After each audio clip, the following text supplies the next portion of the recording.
नाशिकमध्ये सुरू असलेल्या मुसळधार पावसाने कालपासून काहीशी विश्रांती घेतल्याचं पाहायला मिळत आहे।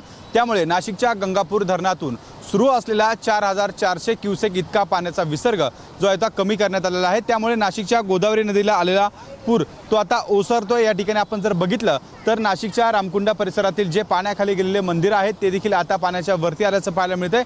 तर या ठिकाणी असलेल्या यशवंत महाराज पटांगणाकडे जाणारे रस्ते असेल ते देखील आता या ठिकाणी खुले झाल्याचं पाहायला मिळत आहे। नाशिक रामकुंड परिसरातील जी पूर परिस्थिती आहे ती आता नियंत्रणात आल्याचं पाहायला मिळत आहे।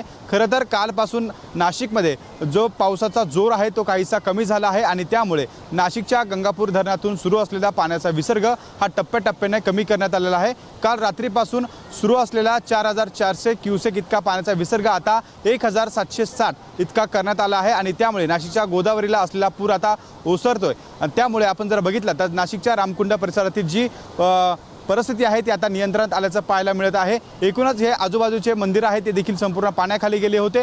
त्यानंतर जे रस्ते आहेत ते देखील या ठिकाणी संपूर्ण पाण्याने वेढले होते। त्यामुळे या रामकुंड परिसरामध्ये पूर परिस्थिती ही पाहायला मिळत होती ती आता संपूर्ण कमी होताना पाहायला मिळत आहे। आणि नाशिकच्या रामकुंड परिसरात असलेला हा दुतोंड्या मारुती जो आहे त्याच्या कमरेपर्यंत असलेले जे पाणी आहे ते आता जवळपास पायापर्यंत आल्याचं पाहायला मिळत आहे। आणि या ठिकाणी ही संपूर्ण पूर परिस्थिती जे ते आटोक्यात आल्याचं एकूणच आपल्याला दिसून येते। मात्र आज पावसाचा नाशिकला ऑरेंज अलर्ट देण्यात आलेला आहे। त्यामुळे पावसाचा जोर वाढल्यास पुन्हा नाशिकच्या गंगापूर धरणातून जो पाण्याचा विसर्ग आहे तो आता या ठिकाणी टप्प्याटप्प्याने वाढवला जाऊ शकतो आणि त्यामुळे नाशिकच्या गोदावरी नदीकाठच्या नागरिकांना आणि गावांना प्रशासनाकडून सतर्कतेचा इशारा देण्यात आलाय।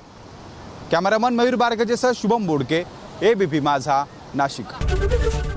एबीपी माझा, उघडा डोळे बघा नीट।